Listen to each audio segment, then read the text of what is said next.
melampaui segala akal, itulah kiranya menyertai hati dan pikiran saudara dalam Kristus Yesus Tuhan kita. Amin. Firman Tuhan untuk kita minggu ini dari Markus 16 ayat 14 sampai 20. Mari kita membaca dalam hati dan saya membacakan di sini. Akhirnya ia menampakkan diri kepada ke-11 orang itu ketika mereka sedang makan, dan ia mencela ketidakpercayaan dan kedegilan hati mereka, oleh karena mereka tidak percaya kepada orang-orang yang telah melihat dia sesudah kebangkitannya. Lalu ia berkata kepada mereka, pergilah ke seluruh dunia, beritakanlah Injil kepada segala makhluk. Siapa yang percaya dan dibaptis akan diselamatkan, tetapi siapa yang tidak percaya akan dihukum. Tanda-tanda ini akan menyertai orang yang percaya. Mereka akan mengusir setan-setan demi namaku. Mereka akan berbicara dalam bahasa-bahasa yang baru bagi mereka. Mereka akan memegang ular, dan sekalipun mereka minum racun maut, mereka tidak akan mendapat celaka. Mereka akan meletakkan tangannya atas orang sakit dan orang itu akan sembuh. Sesudah Tuhan Yesus berbicara demikian kepada mereka, terangkatlah ia ke sorga, lalu duduk di sebelah kanan Allah. Mereka pun pergilah memberitakan Injil ke segala penjuru, dan Tuhan pun bekerja dan meneguhkan firman itu dengan tanda-tanda yang menyertainya. Saudara yang dikasihi Tuhan, biasanya nats ini dikhotbahkan pada minggu-minggu kenaikan sebagai setelah Pentakosta. Dan ini khususkan dalam minggu Trinitatis kelima, memakai nats ini dengan tujuan bahwa orang percaya bahwa kita memberitakan Injil kepada segala makhluk, bukan hanya kepada manusia, tetapi juga kepada ciptaan lain, makhluk lain.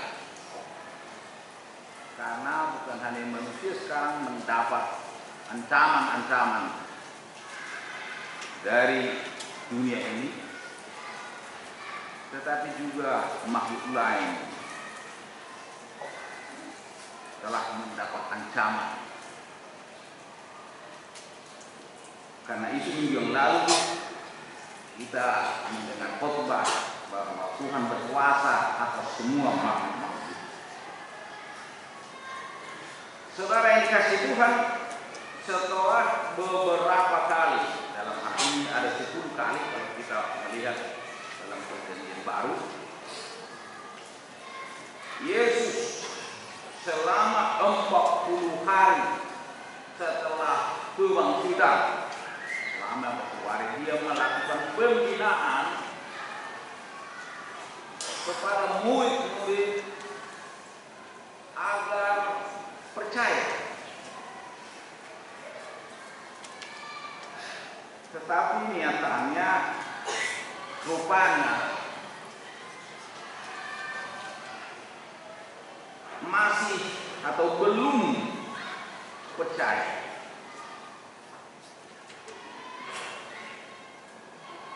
Tidak percaya kepada orang-orang yang telah melihat Yesus yang sudah bangkit. Tidak percaya. Akhirnya Yesus yang bangkit, mungkin akhirnya ini yang terakhir, atau mungkin juga kecewa, jadi dia akan menyatakan dirinya yang sudah bangkit. Itulah nas kita ini. Saudara yang dikasih Tuhan, kita melihat di sini dalam pertemuan itu, ke-11 murid itu, sebenarnya sudah ada beberapa pertemuan sebelum itu kepada murid-murid. Pertama, para perempuan telah memberitakan bahwa Yesus sudah bangkit. Kedua, dua murid dari Yesus ke Emmaus melarikan diri, tetapi Yesus menemukan mereka di sana dan menyatakan dirinya sudah bangkit. Kemudian Yesus menyatakan dirinya tanpa Thomas. Kemudian lagi di situ Thomas, dan ini lagi Yesus menyatakan sekaligus kepada 11 murid. Dan mungkin inilah yang terakhir, karena dalam nas ini kita melihat bahwa setelah itu terangkatlah ia ke surga. Berbeda sedikit dengan Matius, karena Matius menjelaskan itu terjadi di bukit, tapi ini dikatakan sedang makan. Namun di sini ya sama. Saudara yang dikasih Tuhan, dalam nas ini kita melihat, mendengar bahwa murid yang tidak percaya itu, Yesus mencela ketidakpercayaan dan kedegilan hati para murid. Dalam bahasa Batak, dipisah.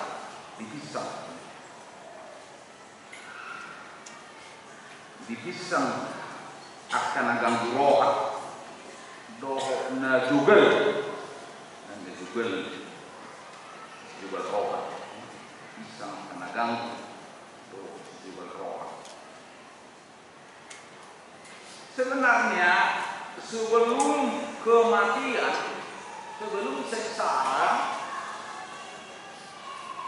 bahwa Yesus telah memberitahukan sengsara itu sebanyak 3 kali, mengatakan bahwa dia akan mati, disalibkan, tetapi dia bangkit pada hari yang ketiga. Kita melihat itu sebelum nas ini, Markus 8 ayat 31,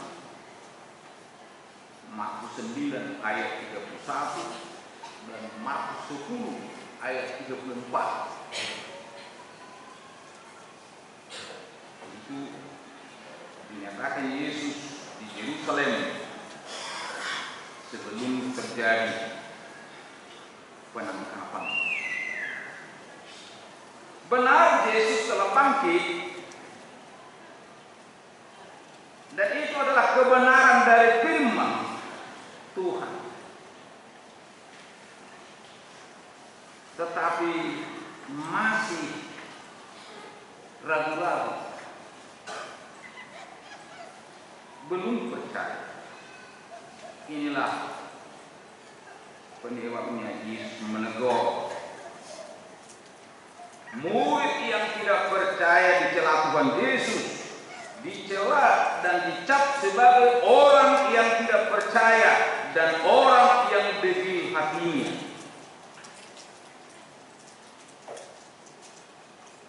Setelah ditegur, Yesus membuat satu statement. Itulah yang ayat 15 itu. Ia berkata kepada mereka, "Pergilah ke seluruh dunia, beritakanlah Injil kepada segala makhluk." Pergilah. Murid yang belum percaya disuruh pergi dengan maksud agar mereka percaya dan pergi. Jadi orang yang percaya pergi. Orang yang percaya dan dibaptis yang memang sudah pergi dan sudah dibaptis akan selamat. Tetapi orang yang tidak percaya akan dihukum. Jadi ini statement memaksa membangunkan iman para murid-murid itu. Kalau memang murid percaya akan selamat, tetapi kalau tidak percaya akan dihukum. Dan Yesus juga menguatkan mereka bahwa tanda-tanda orang yang percaya akan kebangkitan Yesus akan melihat tanda-tanda, akan terlihat tanda-tanda bagi murid itu ketika mereka mau melakukan tugas pemberitaan Injil ini. Dengan menerima teguran dan menerima pesan Yesus ini, Markus memberitakan ternyata sesudah Tuhan Yesus berangkat ke surga lalu duduk di sebelah kanan Allah, para murid telah menerima kuasa Roh Kudus dan mereka pergi memberitakan Injil ke segala penjuru.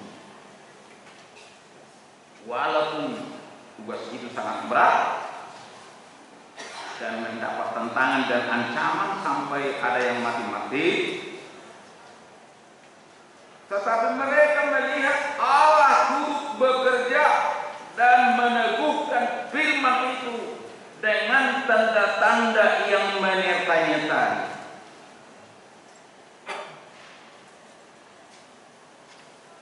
10 hari dari kenaikan, setelah hari Pentakosta, hari ke-50, murid-murid berani tegas memberitakan Yesus yang sudah mati dan bangkit dan naik ke surga. Sejak itu Petrus berkhotbah dan membaptiskan orang yang percaya, 3.000 orang, kemudian 7.000 orang. Mereka dipersatukan dalam satu persekutuan, yaitu gereja. Orang percaya yang telah menerima baptisan itu, yang telah ditugaskan Allah itu, yang telah menerima pesan itu, mereka tidak takut menghadapi ancaman dari dunia ini. Bahkan ancaman itu mendewasakan iman mereka, dan kemana mereka pergi, di sana mereka bersaksi memberitakan Injil keselamatan. Termasuk Paulus yang ikut membunuh orang percaya setelah dipanggil, dan dia percaya, dia menerima Roh Kudus, dia bangkit menjadi pekabar Injil yang luar biasa kepada bangsa-bangsa. hebat dari para murid itu. Para murid memberitakan Injil kepada bangsa Yahudi, tetapi Paulus memberitakan Injil kepada non-Yahudi. Dia lebih hebat. Dan kita melihat penginjilannya, dia berjalan keliling 3 kali putaran sekitar Asia Kecil sampai sedikit ke Roma, telah berdiri gereja.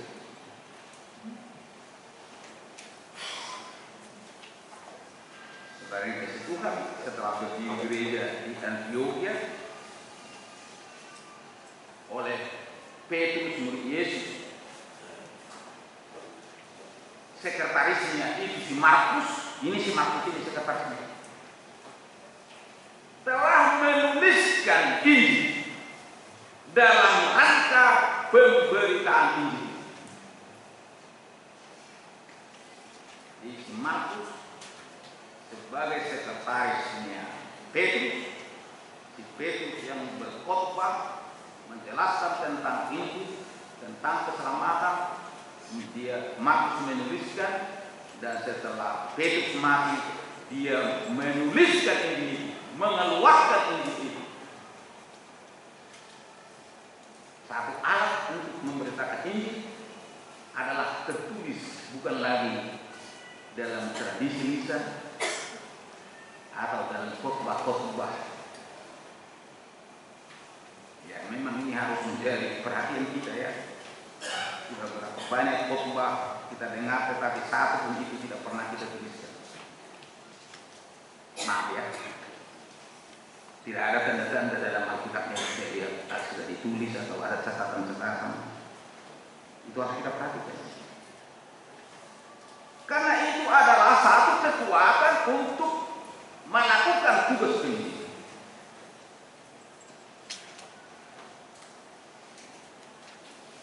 Menurut Yesus, orang yang percaya dan dibaptis akan selamat. Keselamatan bukan hanya di surga, tetapi ada tanda-tanda yang kelihatan dalam kehidupan orang yang telah bersaksi. Mereka akan menerima tanda-tanda yang dapat menyertai orang percaya dalam tugas perkabaran Injil, mengusir setan-setan demi nama Yesus, berbicara dalam bahasa-bahasa yang baru, dapat menguasai ular yang berbahaya mematikan manusia. Ular di sini mungkin yang dimaksud bukan hanya ular yang secara binatang, tapi siapa-siapa yang mematikan manusia sebenarnya itu menjadi ular. Nah, sekarang banyak ular-ular yang mematikan manusia. Mungkin itu melalui kejahatan, kekerasan, mungkin itu menjual obat-obat terlarang, menjadi mematikan manusia. Baik bentuknya. Tetapi kalau orang percaya, kelihatan dalam hidupnya tidak demikian. Tidak mau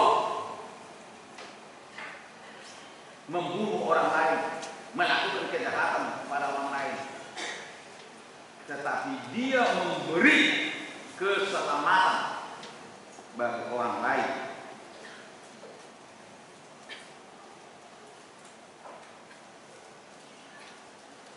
Sekalipun mereka minum racun maut, mereka tidak akan mendapat celaka. Ada kekuatan, imannya menguatkan dia. Imannya melepaskan dia dari kuasa-kuasa iblis, dari ancaman-ancaman kematian, dari bahaya-bahaya yang mencelakakan.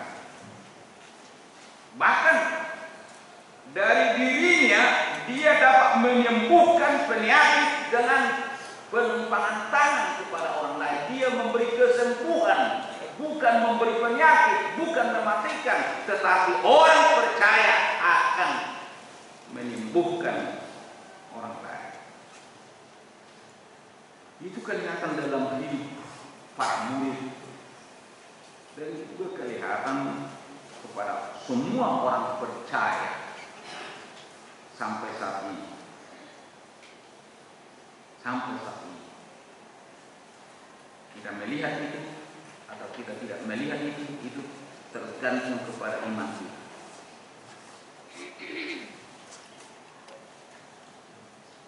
Pada zaman murid dan pada masa Paulus, mereka dengan semangat melakukan penginjilan dan tanda-tanda yang 5 tadi. Mereka sangat berani, walaupun belum ada sebenarnya pada waktu itu transportasi yang baik. Paulus bersama murid berjalan sampai 15 hari dari gereja jemaat Antioquia ke Korintus, 15 hari perjalanan.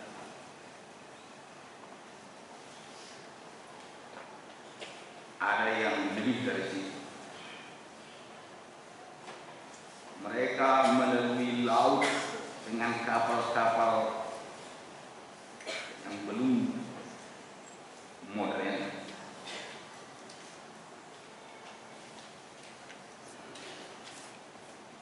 Mereka dengan cepat memberitakan Injil tanpa ada dokumen-dokumen, hanya dari berita-berita lisan.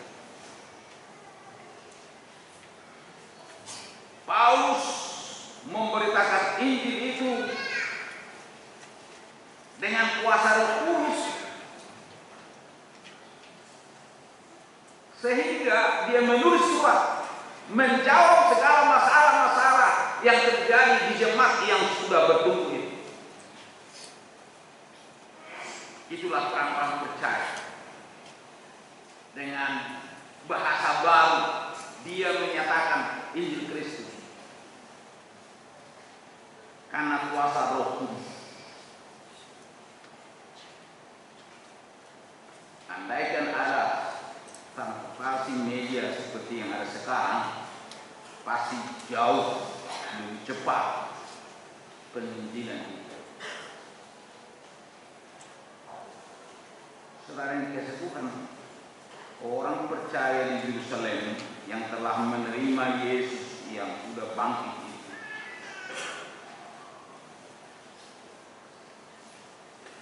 telah melakukan tugas memberitakan Injil di Asia Kecil sampai ke Eropa selama 2 abad. Abad pertama, abad kedua, Injil itu sudah tumbuh di Roma. Kemudian abad keempat, walaupun penginjil-penginjil itu sudah mati, tetapi orang percaya semakin bertumbuh. Pada abad keempat, Injil itu sudah sampai ke Australia, ke Amerika, ke Afrika, walaupun memang tidak begitu berkembang. Dan pada abad 19, para penginjil dari Eropa dan Belanda, Jerman, Belanda sudah sampai ke tanah Batak. Berdirilah HKBP tahun 1861. Perjalanan 6 bulan lewat kapal laut. Orang yang belum mengerti budaya Batak, bahasa Batak, berani masuk ke tanah Batak memberitakan Injil. Dia dengan cepat belajar bahasa Batak. Dalam beberapa waktu bahasa itu menjadi bahasa baru. Dia menerjemahkan Alkitab, Bibel, pada Nairobi, pada Nepal, dalam rangka tugas memberitakan Injil di tanah Batak. Setelah orang Batak menerima Injil, mereka melihat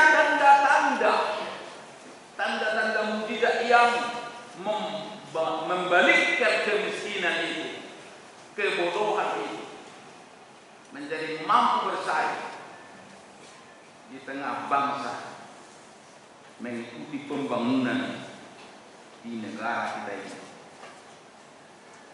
Tanpa Injil ini, tanpa firman Tuhan yang dibawa penginjil ke tanah Batak, orang Batak tidak akan percaya. Dan setelah percaya, orang Batak itu luar biasa, imannya bertumbuh. 2 November 1899, 2 November 1899, setelah terbentuk Pardonganon Misi, Persaudaraan Misi Batak HKBP, yang diketuai oleh raja di Bali, bukan oleh pendeta tua, oleh toke-toke, tuan-tuan. Di Bali berdiri HKBP 1881, tetapi pada tahun 1899 telah berdiri Pardonganon Misi Batak Kendi. PMB inilah sebenarnya yang menyebarluaskan firman Allah ke tanah Batak. PMB inilah yang bertanggung jawab melayani Hepatala dan Huta Saleh.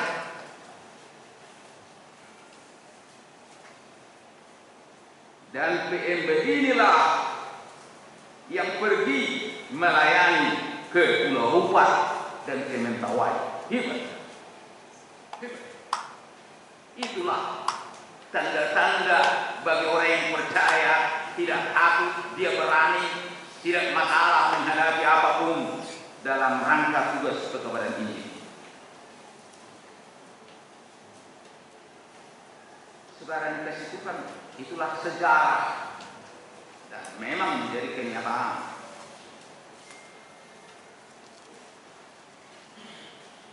Dari situ kita melihat PI, perkabaran Injil itu bukan hanya tugas sekelompok orang, bukan hanya tugas murid-murid atau perpohonan, melainkan tugas itu menjadi tugas kita ketika kita sudah menjadi orang percaya. Setiap orang percaya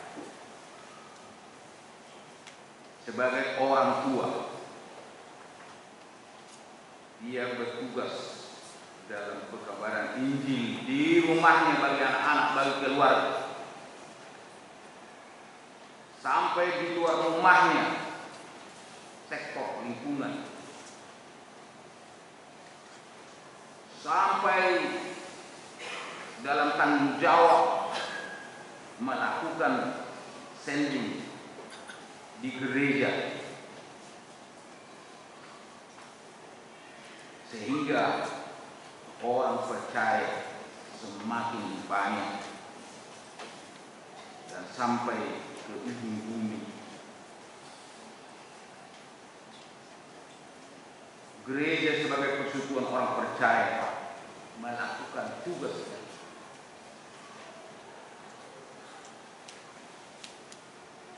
Setelah cerita yang kita katakan tadi bahwa PMB itu berhasil, namun karena ada ancaman pada Perang Dunia Kedua,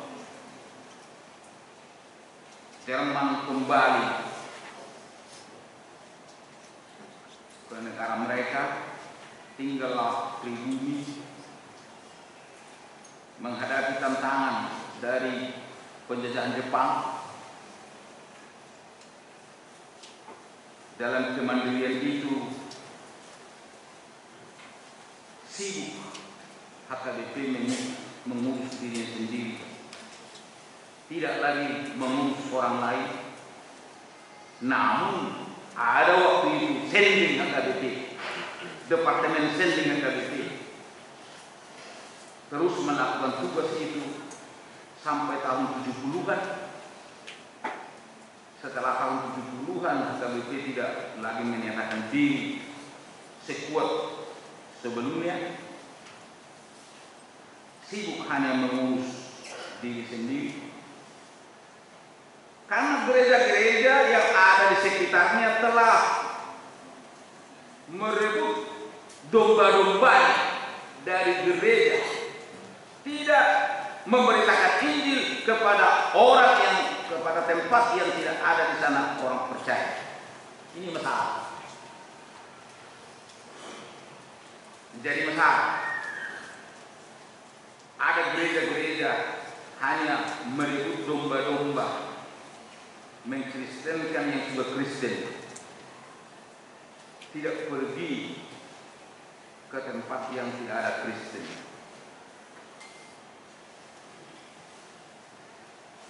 Dari situ kita melihat nampaknya banyak orang yang tidak mau lagi melakukan pesan Yesus ini, memberitakan Injil kepada orang yang belum menerima Injil. HKBP sibuk dengan membangun gedung, sedikit membangun imam.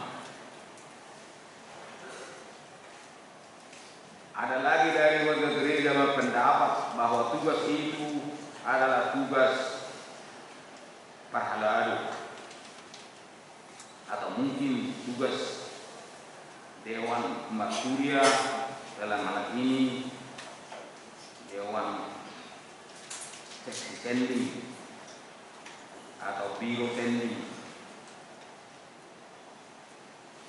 atau tugas Kadek Marturia dari kantor pusat HKBP. Saudara yang kasih Tuhan, kita juga ditegur oleh Tuhan kita Yesus Kristus pada hari ini lewat khotbah ini. Khotbah ini menegur kita sama seperti menegur para murid yang tidak percaya, yang degil hatinya. Tetapi sekaligus menguatkan iman kita biar kita kembali melakukan tugas ini. Syukurlah Tuhan Yesus menyatakan dirinya kepada murid dan menyatakan dirinya pada kita melalui khotbah ini. Khotbah ini mengurus kita memberitakan Injil kepada segala makhluk. Saya senang tadi melihat waktu di sini ada bagian dari sending.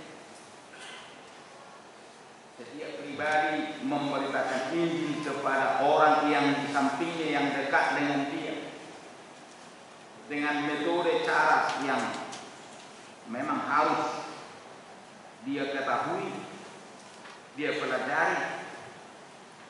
Karena dengan apa yang kita miliki, Tuhan memberkati kita dalam rangka tugas penginjilan ini. Mudah-mudahan beberapa orang mereka berhasil nanti sebagai penginjil. Syukur bagi Tuhan telah menyatakan dirinya lewat HKBP, yang menyatakan tema HKBP tahun lalu 2016, HKBP menjadi berkat bagi dunia. Mudah-mudahan ya, mencapai tugas ini tidak mungkin itu tercapai kalau iman kita tidak bertumbuh, kalau iman kita malah semakin kerdil. Hal ini tidak akan terjadi. Karena itu saudara-saudara, setiap pribadi sebenarnya dapat dengan mudah melakukan tugas PI pada saat ini. Lengkap sebenarnya Alkitab, buku-buku yang berhubungan dengan Alkitab, ada pelajaran-pelajaran, ada persekutuan-persekutuan belajar tentang Alkitab seperti remaja kita. Belajar mereka sekarang Semuanya tujuannya adalah bagaimana melakukan PI sehingga pertama dia percaya, setelah percaya dia bertugas memberitakan Injil. Tidak mungkin dia memberitakan Injil tanpa dia percaya. Persoalan bagaimana menjadi percaya. Menjadi percaya adalah menerima belajar tentang firman Tuhan dan Roh Kudus memakai firman Tuhan yang kita pelajari itu melahirkan iman kepercayaan, dan iman kepercayaan kita mendorong kita melakukan penginjilan itu dan kita menjadi orang percaya.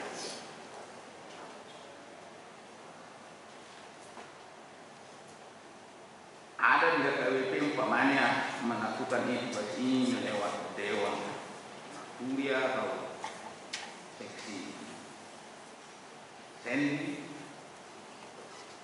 atau lewat biro sendi sampai HKBP. Tetapi menjadi masalah apakah ada dukungan kita sebagai orang percaya, orang yang sudah dibaptis untuk tugas ini. Karena tugas ini dapat dilakukan oleh gereja, oleh HKBP bila program dan anggaran, bila persembahan untuk itu ada. Nah, ini persoalan. Kalau HKBP dulu dalam pelaksanaan sending, mereka selalu berpesta sending, membawa hasil pribumi, hasil buminya ke gereja berupa ayam, ternak lain dan lain-lain. Itu sending. Setiap ada persembahan ucapan terima kasih, yang paling besar adalah untuk sending. Tetapi belakangan ini kita melihat kebalikannya. Sending itu menjadi nomor 2, mungkin Marturia itu nomor 2 atau nomor 3. Nomor 1 adalah persekutuan dunia. Nomor 2 adalah diakonia,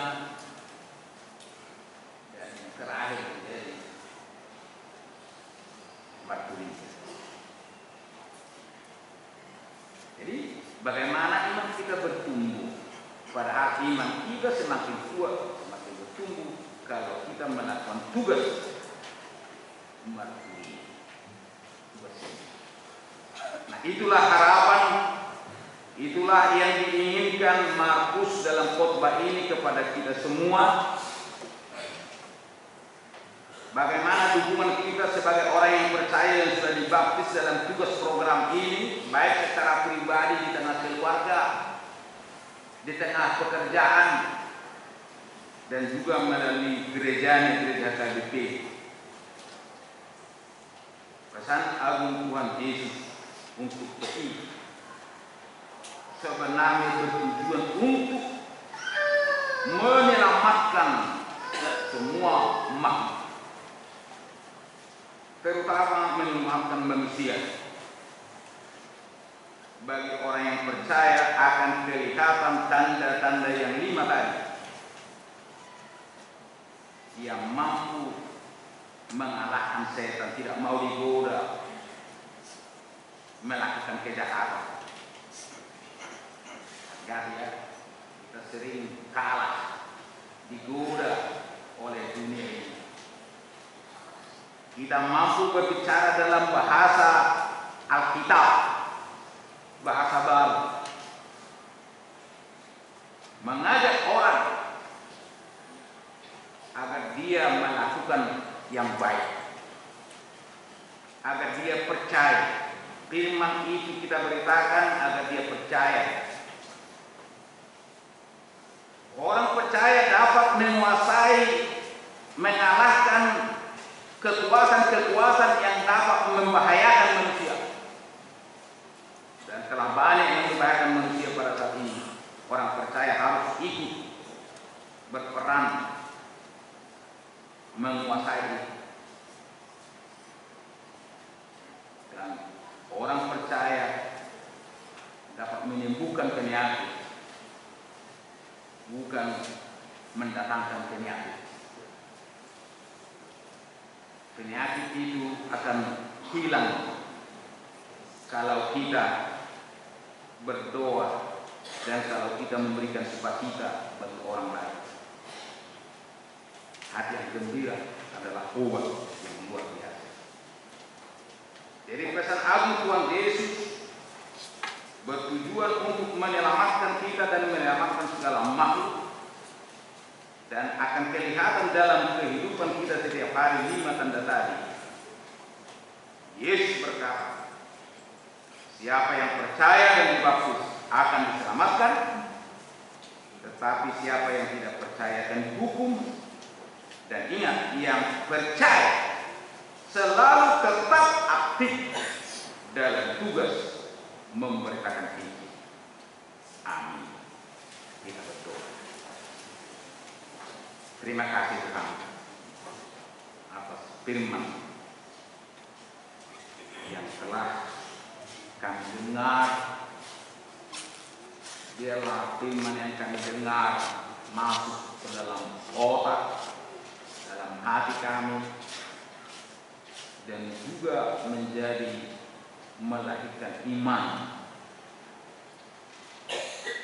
percaya kami semakin dewasa melalui pendengaran kami akan firman. Dan setelah kami percaya, disitulah kami melakukan tugas-tugas memberitakan Injil, memberitakan kabar baik, memberitakan keselamatan. Karena kebangkitanlah puncak dari karya penyelamatan bagi kami. Tuhan telah mengalahkan iblis, dosa, dan kematian, dan kami telah dibaptiskan ke dalam kematian dan kebangkitan, sehingga kami dimampukan memperoleh keselamatan. Karena kami dibenarkan, karena Tuhan telah menebus kami.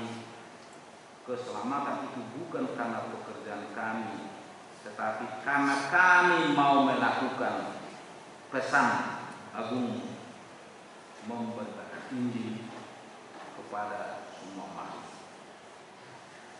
terutama kepada manusia. Biarlah orang tua jadi pekabar Injil di tengah keluarga. Biarlah anak-anak kami menjadi pekabar Injil sesama temannya, anak-anak. Biarlah kami semua menjadi pekabar Injil lewat pekerjaan kami, lewat pendidikan kami, lewat apa yang ada dalam diri kami, agar kami depan selamat. Selamat bukan hanya di surga, tetapi selamat juga dalam kehidupan di dunia ini, mampu mengalahkan ancaman-ancaman karena iman kami. Terima kasih Tuhan, berkati firman menjadi kekuatan dalam hidup kami setiap hari, baik hari ini, besok, seterusnya, agar kami benar-benar menunjukkan dalam kehidupan kami tanda-tanda ajaib karena iman kami dalam Kristus Yesus. Kami berdoa. Amin.